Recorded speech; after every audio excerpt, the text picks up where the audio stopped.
Okay, so in terms of plot developments that Star Trek Voyager could go down the road of, did you think that Seska impregnating herself with Chakotay's DNA was going to be one of the paths? I was really cool with this episode. This was a fantastic episode. It was the return of a villain who is going to be recurring. It's some nice Chakotay work. B'Elanna has a lot of really, I'm with that. And let me put it this way. I don't necessarily think... This is horrible to say, but I don't think Seska exactly used a turkey baster. I get the sense she raped Chakotay. So this was a very fucked up ending of the episode, and I have no idea if it's good fucked up or bad fucked up or what, but I was not expecting a Star Trek show to go there. I think that's my summary of it. Yeah, and I think that, there's a couple things there. Number one, I'm sort of with you that I think that, I'll put it to you this way. I don't know if Seska actually raped Chakotay or not. I don't think it's outside the realm of possibility that she would have. Yeah, it's a violation nonetheless. Right. Whether she, let me put it this way, whether she used her vagina or some kind of scientific, or a machine, she still did some very sexual violation of Chakotay. Yeah, no, absolutely. But I think that the phrasing of it at the end of the episode is so weird because she doesn't say essentially like we had sex or I took some of your sperm. She says I took some of your DNA. So I don't know if the show is just eliding that or trying to get around it or if it's some sort of like weird sci-fi thing where she took some of his hair. It's all kind of... The implication I got was that was a standards and practices thing. They didn't necessarily... want to make it that obvious.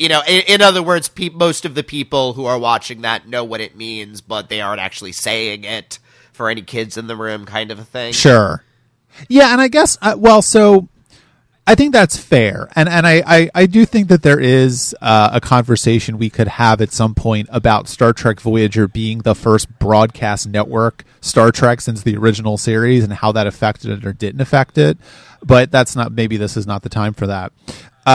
Well, aside from that, were you pleased with the return of Seska? Yes, I think they did it. What I thought was really funny was one of my first notes was when there's a Federation signature. What could it be? And actually my thought was, did they forget that Seska stole some Federation technology, and that there is at least one other ship, a Kazon ship with Federation technology. And then when she meets Chakotay, he's like, Seska, I should have known. And she immediately says, yeah, you should have, because it was kind of obvious. And I appreciated that. I'm glad that they're making her a recurring character. The way she leaves at the end, we are going to meet this baby. We are going to deal, these are going to, and I kind of like this arc about, I think it puts Voyager in an interesting situation. Yeah, no, I agree, but I'm never really sure how I feel about Seska or how I should feel about Seska because I'm totally with you. I think she's the actor who's playing her is very good, very dynamic, is doing when she's on the screen, she is very, very entertaining.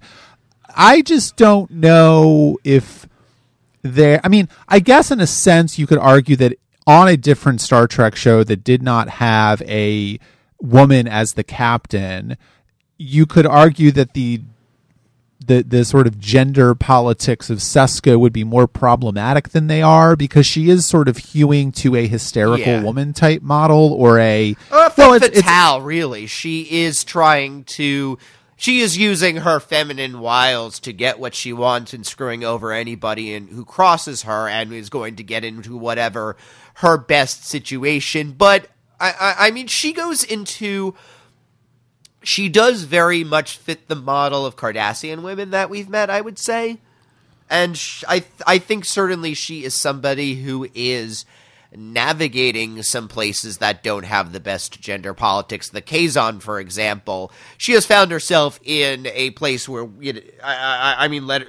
women are second-class citizens to the Kazon. There's a control your woman kind of line at one point, and how are you letting a woman give you orders and things like that going on? And so it is possible that frankly, Seska had a lot more maneuverability and mobility within Voyager, and she has put herself into a much more gender-restricted society, and therefore in a way, has a different set of challenges now as well, and she is in a place where her sexuality may be her biggest weapon, just because of the people that are around her. Yeah, I do, though. I mean, I think all that's right, but at the same time... Yeah, the Kazon aren't real, and they are coming from it from a... it's not like we're using Klingons and there is an established set of gender politics in that she has to slide into and work around. The Kazon could have been created differently, I guess, is... The fact that where she found herself there is no a priori reason she needs to be in this particular society dealing with these particular choices in a way, I guess. Is that making sense?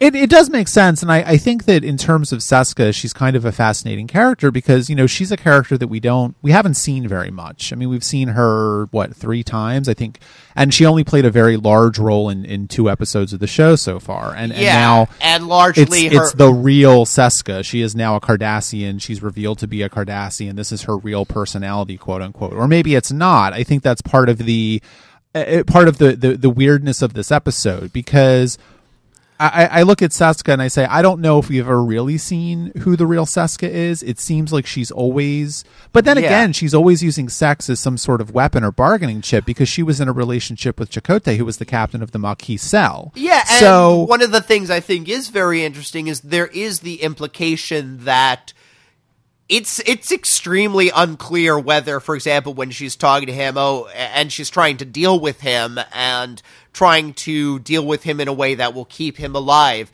Is there a part of Sexa?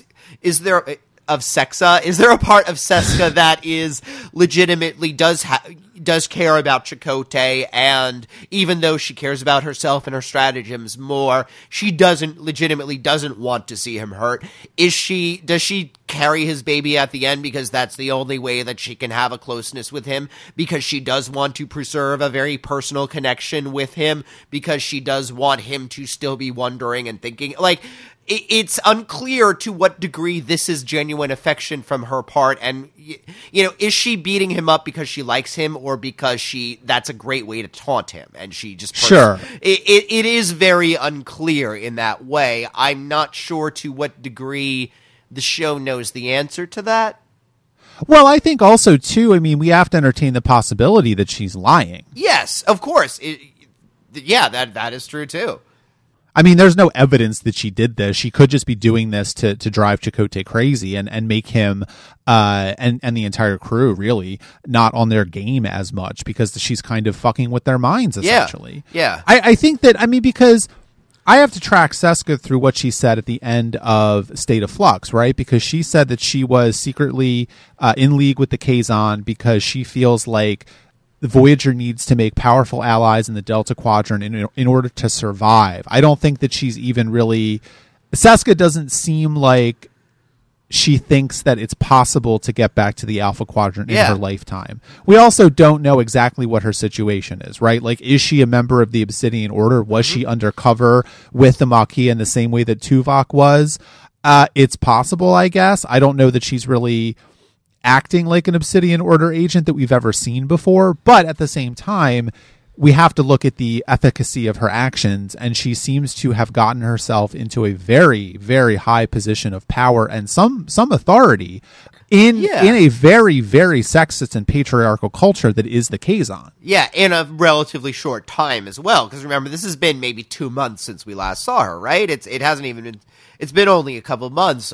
In some ways, she does remind me of Garak in some ways, in the way that she approaches, in the way that you never really know what side she's on besides her own, and the fact that there probably is some sincerity there, that she's able to ignore that sincerity to get her other goals. But I think what I like the most about Seska is that she's not wrong in her way. I mean, given what we have seen from...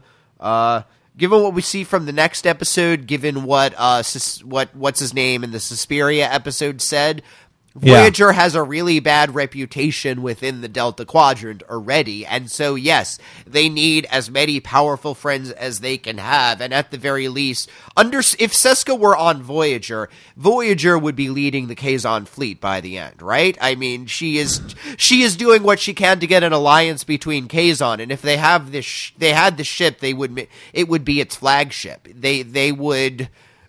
And that would put Voyager and the crew into a stronger situation. Certainly our Federation characters don't believe that the right answer is to plunder the planets as they've been accused of, but Seska would, and with a Kazon fleet behind her, they could probably be a year from figuring out the tech that they need to get home. But I do wonder, like, I have to ask that question of what do you think Seska's endgame is? Because I don't know if she thinks she's going to be able to get back to the Cardassian Empire, and let's be clear, she has no idea what's about to happen to the Cardassian Union, right? Like, so there's a situation where I don't know if she thinks she's actually going to be able to get back. I don't know if she wants to get back. She seems like she's stuck in this situation and she's making the best of it. She is essentially putting herself as the power behind the throne, engineering the Kazon, this Kazon sect, I forget what they're, the Nistrum, the Nistrum. Yeah, there's a lot of different sects, but the Nistrum, she's trying to make them a more powerful sect so that she has a comfortable life. I'm not, that's where it kind of falls down for me a little bit. In no way is bettering her situation going to be a bad thing, I guess, is part of it. And, I mean, if based on Garrick's reaction is if Garrick's reaction to being on DS9 is any indication, it's not really comfortable for a Cardassian to live in a different environment than they're comfortable with for any length of time, really. And she does not want to be trapped on a human ship. And so she is just, I think bettering her situation. If she happens to be able to figure out a way to get home, that's wonderful. If at the very least she is commanding a really strong ship by the end of this, I think she's okay with that too. She's going to take in away whatever she can get. And she is always eyeing on the next step. I wonder if she doesn't have an end game, because that to me would suggest that she's a very flexible person in terms of her goals, right? She can do whatever she did to spy on the Maquis. Now that they're on Voyager in the Delta Quadrant, okay, well, now I've got to figure out how to better our position so we can get stronger allies. Okay, I'm kicked out of Voyager. Now I'm going to worm my way to the top of the Kazon and figure out how to get the Kazon ship I'm in to be that much more powerful. Frankly, I think her next step, her plan in this to work out, would be to use Voyager and her Kazon fleet to start taking over the rest of the Kazon, and then the other places in the galaxy. At the very least, I found myself in the Delta Quadrant, and I became its fucking queen. I mean, that may be as simple as what her motivation is. Yeah, that certainly could be the case, and I guess we'll just have to wait and see, because of course I think I don't think it's any surprise that we see Seska again. Well, leaving that aside then, let's talk about, there's a couple things a couple different directions we can go in. So we can talk about the Kazon, or we can talk about B'Elanna, because I think B'Elanna is actually interesting in this episode as well. So B'Elanna becomes the heart of Chakotay in this episode. She is somebody she's certainly always been very passionate and fiery and emotional, and yet this is the quietest and I think most insightful we've ever seen her. She is very, she's passionately arguing for Chakotay to Janeway, but B'Elanna from the first episode or two would have been screaming and yelling. Here she is very calmly interceding in a way that Janeway understands and accepts, and B'Elanna calms Janeway down in this episode. That alone is a major note for her character.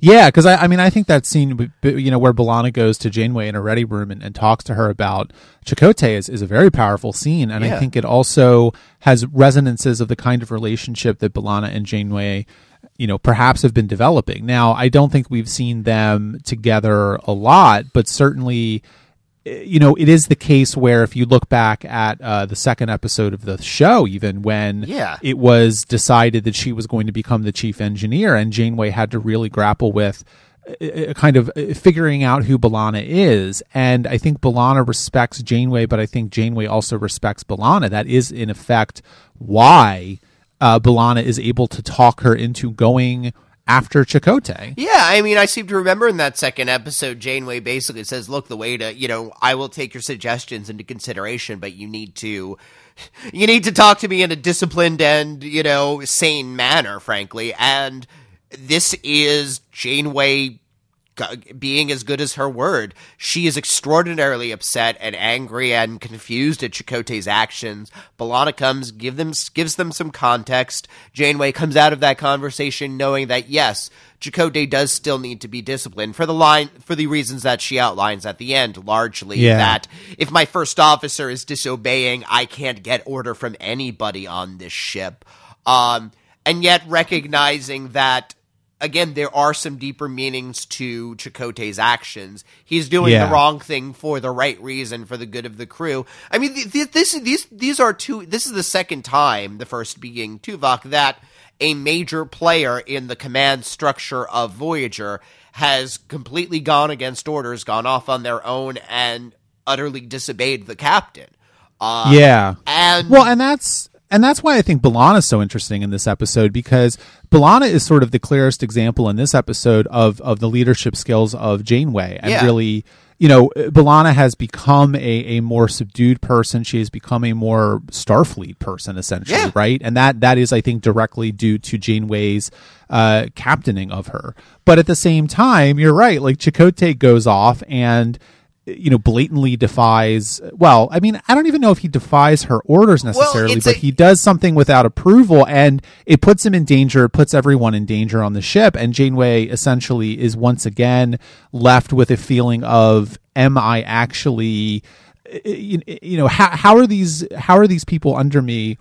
Why are they defying me so much? What is going on here? And I think it's an interesting juxtaposition for Janeway's abilities as captain. Well, it's the thing that twice, both to B'Elanna and Chakotay, when they outlined the reasons for, he felt that this was his fault and, he needs to. And both times Janeway says, so this was a personal score you were settling. And both of them immediately, and Chakotay especially, realizes when you put it that way, that was really stupid to do. This is going along the lines of Tuvok's conversation, where the ultimate decision needs to rest to the captain. The captain is the person who has the right, based on chain of command, to make these decisions, and who theoretically has the most experience, knowledge, and insight in order to she has the widest view. She's the one who, frankly, in this mission, yes, Chakotay going off on his own ends in very badly. If he had even one other person with him, do you think that he would have been alone with Seska in order to have her be artificially inseminated? That plotline wouldn't have happened. He wouldn't have been captured. They would have gone through. This is something that Janeway was assembling as a team, because Voyager is a team, because there are a bunch of people who all have their own different abilities. Frankly, it might have been even better to have Chakotay on board, to have B'Elanna on board using this device, because she knows a little bit more about gadgets than Chakotay. She might have been able to rig something to make the mission easier. Having Tuvok on the ship with them may be a better way to fend off the Kazon that are attacking. But he goes off half-cocked on his own because he needs to do this, and this is something he has to do himself, and that's stupid in this case. Yeah, it is stupid, and also I don't know if you can really say that Chakotay's at fault for Seska's actions at the end of the episode, but it is the case where if he had not gone off half-cocked and essentially did something without authorization in order to settle a personal score, they're now in a weird, interpersonally precarious position that they otherwise would not have been, and also that I don't think Janeway is wrong in sort of the assumption that Seska is all of theirs problem, not just Chakotay's problem. I think that's what that scene between B'Elanna and Chakotay before Chakotay decides to leave, where B'Elanna essentially says, well, she was my best friend, she snowed me. And that is, I think that scene is there to remind us that Seska is not just Chakotay's problem. Seska is everyone's problem on Voyager. Yeah, and I mean, I really like when they're deciding whether or not should we go rescue Chakotay, the odds are very against us. There are all these ships. My gut says I need to do that. I need to rescue him. And B'Elanna points out, well, think about the morale. If we lose our first officer, that's going to be a massive blow to the entire crew. And ultimately, Janeway decides to go over there just to save the ship's morale because they're fucked either way in a way. But you can imagine how the loss of Seska, even though Seska was nowhere near the first officer, the betrayal of Seska did hurt everybody on this ship. She did betray all of them. She did sell all of them out. Remember, this is a ship in which people had the opportunity to go onto an Earth-like planet where they would have been happy with Amelia Earhart, and nobody chose to. This is a ship that is starting to learn its unity, starting to have a cohesion as a ship, starting to have the family-ness to it. We can probably extrapolate that. Yes, all of the little crew in engineering are becoming their own little family, and the crew in stellar cartography and all of those. Seska betrayed every one of them. It's not just Chakotay's problem. Yes, he was her lover, but... Yeah, no, I think that's all right, and I think that's probably a good place to leave that conversation. Now, the last thing maybe to talk about, and I don't know how much either one of us will actually have to say about this, but the Kazon. I don't like or care about the Kazon. I feel about the Kazon like I do about the Klingons from the original series, right? Like they're just a recurring element and we kind of know them. I'm not really interested in the politics of the Kazon. And again, this is largely coming because Deep Space Nine, we cared very much about the politics of the Cardassians and the Bajorans and the Dominion and all of those. And you have all of these groups which do become very well drawn and defined, and their struggles are extremely interesting. The Kazon struggles... The Kazon feel like an alien of the week that we just see several weeks. Yeah. I mean, I kind of agree with you and kind of disagree with you. I think that this episode does go a long way towards making the Kazon more interesting. Yeah. Not to say that I find them interesting, but it is at least drawing them out to be a little bit more dynamic than perhaps we had indications of earlier. Yeah. And I also think too late, I would say, but yeah. Well, maybe, but I also think that having, First Maj Kula be a recurring character now is a good idea as well, because it also does ground the Kazon in some sort of sense of, okay, well, we have a stake in this guy, and he's not a nice guy. We don't necessarily want him to win, but at least it's not just faceless Kazon every single week that we never see again. Yeah. No, you're right. This episode does a lot more towards drawing out the Kazon, and they are more interesting here. And Frank, I guess where I'm leaving it is, I hope this is where the Kazon continue along these lines. Yeah, I think that's fair. And we'll just have to see. There is an episode, I think, in the third season where the Kazon start a musical theater group. So we're Kazon, such a weirdo here. We're Kazon. Well, they are basically the Klingons, and Klingons have operas. So the Kazon would obviously have a great Broadway scene. Exactly. All right. Well, I think that's it for maneuvers. Let's talk about Resistance, which is also a pretty good episode, I think. Yeah, see, both of these episodes a little bit, I found myself thinking, slightly unfairly, admittedly, what the DS9 version of this would be. Because we have this planet that's taken over by this fascist organization, the Makra, right? And DS9 would have done this with Cardassians. This may have been Cardassians and another planet, or a planet that had Dominion control over something. We would have a stake in the plot. They would have a title larger. Here, it's just a planet we will never see again, and the Makra are something we'll never see again.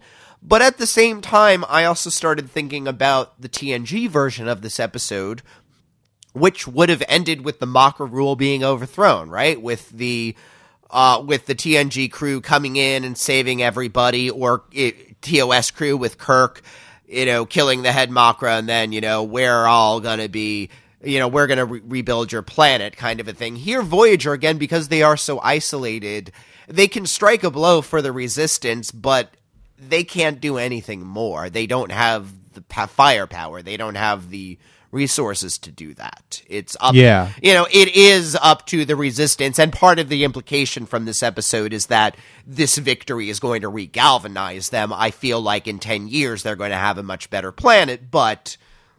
Well, I think there's a couple things there. I think number one is that, with the Makra having it be of, alien flavor of the week, and having this planet not be seen before, we don't really have any context for what they're doing. They are generic fascists, essentially. And fascists are bad, as we are learning now in America. But I also think that in a certain sense, it is an interesting, it's an interesting wrinkle in the idea that Star Trek grapples with a lot, the idea that the Federation can go and essentially I don't know, Voyager is a weird show, and I'm having trouble figuring it out because this episode is good. I think that the individual moments are really good. I think the episode hangs together very well on an emotional level, and I like seeing all of these characters work together. And certainly I don't necessarily need a lot of scenes explaining exactly why they need this stuff, et cetera, right? That starts the episode. We know that we know that Voyager every so often is going to run out of a thing that's important. And I mean, this episode is actually making me worry because we've got another 5 seasons to go, and they don't have a handy space dock to repair themselves. It's going to be hung by string and prayer by the end of the series. Yeah, I mean, they've already had conversations like that, I think, going back to the episode where the bioneural gel packs got sick. I think, we've already seen 3 shuttles get blown up. So there certainly are issues with them not being able to go to a handy starbase and get repaired. I think that, that's why I like this episode, though, is that I do think it justifies their actions in this episode, and I think it goes a long way towards them. I think this episode is actually interesting because it indicates to me that the crew, and Janeway in particular, is starting to realize the limits of flying around the Delta Quadrant and saying, I am Captain Catherine Janeway of the Federation starship Voyager, and we do not interfere in alien cultures, but we would like to trade with you, because they know that's not going to work with the Makra, and they just go ahead and do it anyway. And they're not, they're not on the planet to help the resistance. They're not on the planet to really essentially do anything that would violate the Prime Directive, but they are still there without permission, and they are essentially committing a crime, and they don't really seem to care about that part of it, which I think is refreshing and a nice change. And I think it indicates that again, they're starting to realize how they need to act and how they don't need to act. Because I think also, like with Tuvok and B'Elanna getting captured and put in prison, it would have been a golden opportunity for Tuvok to pontificate about the wonders of the Prime Directive and how they don't have any information about the Resistance because, their philosophy says that they don't interfere in alien cultures without permission.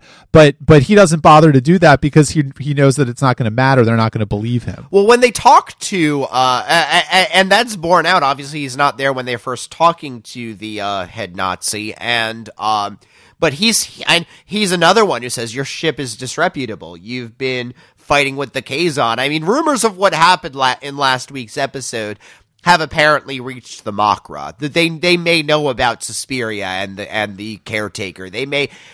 So obviously the Makra are inclined to believe the worst of any ship, but even they don't, they have really no reason to trust this ship. How can they not believe that Voyager is there as a Kazon plant?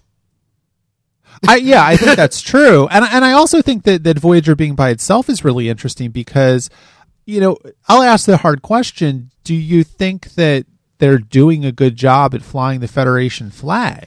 Yeah, well, I think their morality is very decentralized in this. This is a very it has been interesting the way that morality has shifted over the course of the franchise. Again, Kirk is daddy, Kirk is America, and Kirk we always trust will make the right decision because America and daddy are always right? They have God on their side, and morality is very easy, and even when it's difficult, we can trust them to make the right decision. TNG comes along and gives us a more multifaceted perspective. We have different cultures that we have to take into consideration, but Captain Picard, as the representative of the melting pot of diversity, is going to be able to take all of those different perspectives into consideration and ultimately come up with the one that is going to try and satisfy all of them the best. DS9 comes and says that there are sometimes times we need to get morally gray. We must still acknowledge this moral grayness. We must still acknowledge that we are doing evil things in order to have the good result, but ultimately we are doing the result that is going to be the best for the most people. Voyager is all the way the hell out in the Delta Quadrant, and they don't have any larger organization. They have no moral compass other than themselves. They have no larger organization whose ideals they have to follow and who is standing behind them that they are a representative of. I mean, you say, are they a good representative of the flagship of the Federation? It doesn't matter because the people in the Delta Quadrant will never meet another Federation ship. The Kazon are never going to see, it doesn't really matter. They could be saying, everybody in the Delta Quadrant could end this saying the Federation is horrible, the Alpha Quadrant is horrible, and it's not going to matter to them. So, really... Well, I mean, I kind of disagree with you a little bit, only because the Federation essentially will get to the Delta Quadrant at some point. And so I think that, because I have a little bit of a different interpretation. I think you're right that essentially Voyager is in it for themselves, and they want to continue their journey to get home, and they are not going to violate the Prime Directive. They are not going to violate Federation morality or principles in order to do that. But what I think is interesting about this show in particular and this episode in particular is how those motivations can be misinterpreted to have it's to sort of be evil or be, well, maybe evil's too strong a word, but I think certainly be less than ideal for the alien species that they are encountering. Well, the alien species all also have their own agendas. Again, the Makra mistrusts everybody, so they're going to mistrust any ship even if they don't have a poor reputation. But the Kazon just want to conquer and take whatever technology they have. Nobody is interested. I mean, we pointed this out, I think, last week. Nobody is really interested in dealing with the Federation in good faith. And I wonder if part of the implication is because they don't have to, because it's just one tiny ship. Yeah, I mean, that's right. I think that's actually a really good point, because who knows who the Voyager is, right? Like, they say that they're part of some federation, but there's no evidence that it exists. They could just be a bunch of crazy people. You attack Voyager in the Alpha Quadrant, and you know that you are... that the rest of Starfleet is going to come knocking and want to know what happened. That's not going to happen here. Right, that's not going to happen here. And I think that's why the stated reason for why they are on this planet in the first place is so interesting, because essentially the ship is shutting down and they're running out of power. And it's a little bit of a MacGuffin. They need this tellurium or whatever it is to realign the warp core. Okay, fine. But they are doing it out of a desire to they're sort of violating their precepts a little bit, but they're trying to do it in such a way that it is going to be the least invasive that they can possibly do. And I think that the Makra finding out about what they're doing and the Makra taking B'Elanna and Tuvok prisoner is obviously, it's not a good thing, and it says more about the Makra than it does about the Voyager crew. But at the same time, I don't know, like, it's weird to say, but I can kind of see their point a little bit in terms of, like, I don't want to more like morally align with fascism, but well, at the same time, put it this way: on this planet are certain laws relating to trading, right? And whether or not the laws are right or moral or just or necessary at this point is irrelevant. The crew of Voyager violated these laws and knowingly violated these laws. From the Makra's perspective, they're lawbreakers. Again, we may think that law itself is a shaky concept. We may think that these laws are unfair and not done to protect the weak, but to bolster the strong. This may all be true, but again, put them in a court. The facts remain. They went onto this planet, assuming false identities, traded illegally, and tried to smuggle something off of this planet. Yeah, absolutely. And I think that the only wrinkle to that is why are the Makra being so nice to Chakotay and the ship? Like, I get, because Neelix seems very surprised that they are talking to them at all, and obviously they're playing some sort of long con with them. Where I mean, I think that what's the guy's name? Agrius, something like that. Something like that. Yeah. I think he might just happen to be a fairly polite person, maybe maybe unusual for them, but there were nice Nazis who would, at least on the face of it, deal with you fairly and properly and using official channels, because fascists don't think of themselves as evil, right? They think of themselves as the representatives of law and order and everything moving smoothly like a machine. And so there's really no need for him to go immediately hostile to the ship, because also, let's face it, it's one tiny ship, and they're the Makra with all of the guns and the weapons, and they do get in a few good shots on Voyager towards the end of the episode when diplomacy finally does fail. Again, I get the sense he's just a particularly polite and mannered person who would prefer not to do this the ugly way, and maybe he can just bureaucracy them away. But when it is time for him to interrogate prisoners or have the guns, he is certainly capable of doing this. I think he also knows that Voyager knows that they have the guns too. Right. Yeah, I mean, I think because this is a kind of a weird tangent, and this is going to be some Breaking Bad spoilers. So if you've never watched Breaking Bad, it's been 10 years. So, like, why have you not watched it yet? But also skip ahead a few minutes. That I'm rewatching Breaking Bad right now, and at the end of the second season, after Walt lets Jane die, choking on her own vomit after a heroin overdose or whatever.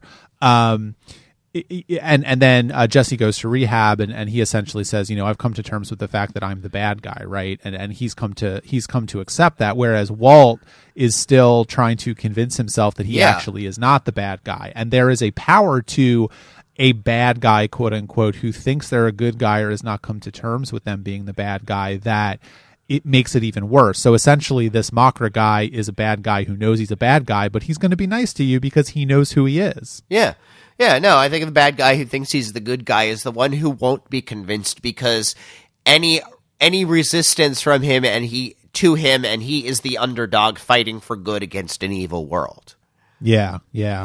Well, so leaving the Makra aside, then the other part of this episode, of course, is the storyline about this guy thinking that Janeway is his daughter, and I don't know how much there is to say about this. I mean, I think it's an interesting storyline for Janeway on an emotional level, but yeah, we don't. This episode made me realize we don't know her family at all, right? Like her background. No, we don't. And so we don't know if her parents are still alive. We don't know if she had parents. Maybe she was adopted. Like, we don't know anything about her. So we have to read.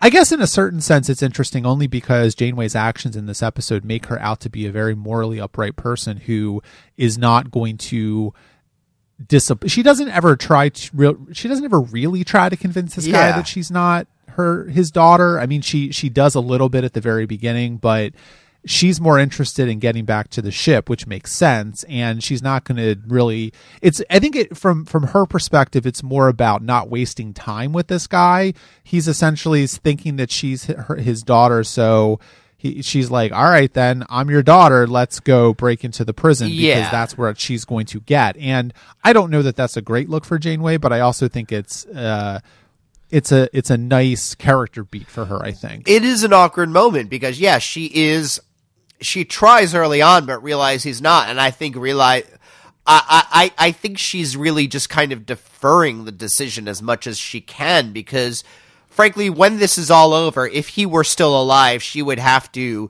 say, listen, I'm not your daughter, but here's some money, make a life for yourself, kind of a thing. Right. That is where that would take it. The fact that he dies and she is able to at least lie him into peace is the only really good way that could have ended, sad to say. But, and frankly, I think there is some practical elements to that where if this guy finally does click and realize that she's not his daughter, she doesn't know what's going to happen. Will he turn her in? Will he cause a horrible scene in the middle of a public place? She doesn't know. And so she is trying to do the thing that will keep him calm and in the least danger.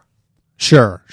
Well, and I also think too that we can't forget that this character, I think his name is Calum, I believe, essentially is being kept alive as some sort of example of the power of the Makra, and that at the end of the episode, when it's revealed that his daughter and his wife have both been dead for years, and that he was essentially a fool. I mean, I think that's also the point of that scene with the hat. I mean, he's a little bit wily, and he's able to distract them long enough, but they also know kind of what he's doing.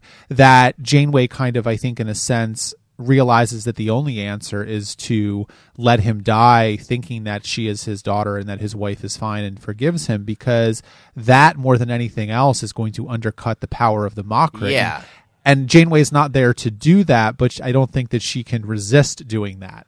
Yeah, no. At the end of the day, this is somebody who has suffered greatly, and she, even though it requires lying, which we're talking about the morally gray aspects of this show, in the long run, lying to a dying man that, your wife forgives you and your daughter is happy and you can go in peace is not an evil thing, but it is still it is still lying, right? It is, but I don't know that I don't know if we want to go down the road of talking about whether or not lying is always morally wrong or not. I guess that's the thing. I don't feel bad. I don't feel bad about this decision. This is not Janeway Janeway certainly ends the episode feeling very confused and having some very complicated thoughts about what the adventure that she's just gone through, but I don't think she is having a Cisco, I lied, but I think I can live with it kind of a moment. It is a small thing.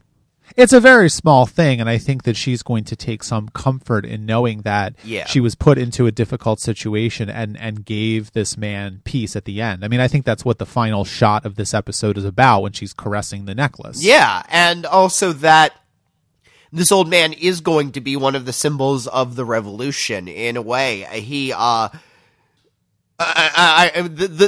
contact that she makes, who wants to buy the necklace for the weapons, at the end he says, I'm going to tell everybody what he did. He is going to be known as somebody that, frankly, the Makra tried to break. They kept him alive as a symbol of how strong the state was, but at the end he was able to kill the leader, and he's become a hero, and that is very, I don't know, it's a touching episode, I found. Yeah, no, it definitely is, and I think it's a strong episode for the show. It was an interesting counterpoint to the episode where Kira is made to look like a Kardashian, and she's told Second Skin, yeah, that again. These reminded me a bit of DS9 episodes, and this was certainly Voyager's take on that. But again, that episode ended in a very different way. The reason he believed she was his daughter was because enough circumstantial evidence was given, rather than just somebody latching on to a desperate hope. And it does end with the truth being revealed, and yet a stronger closeness between the two of them. Again, Second Skin didn't end tragically like this episode does. Yeah, that's true. All right, well, I think that's it for this episode of the podcast. If you have any thoughts on either of the episodes of Star Trek Voyager we just discussed, please leave a comment on the post for this episode of the podcast at trekaboutshow.com. You can check out our Patreon, patreon.com/trekaboutshow. If you enjoy our podcast and want to give us a little bit of monetary support, please do so. It also helps our other podcasts tuning in. We are releasing our episode on the X-Files episodes 3 and 1 Breath in 2 days, so do go check that out as well. Facebook, Twitter, Instagram, we are in all those places. Trekabout Show is our username. And as always, please leave us an iTunes review for Trekabout. It is the best way for new people to find the show, and you want to spread the joy of Trekabout to as many people as possible. Just like What's-His-Name is spreading the word about What's-His-Name and his role in the revolution. Yes. Next week, we are going to be talking about the episodes Prototype and Alliances.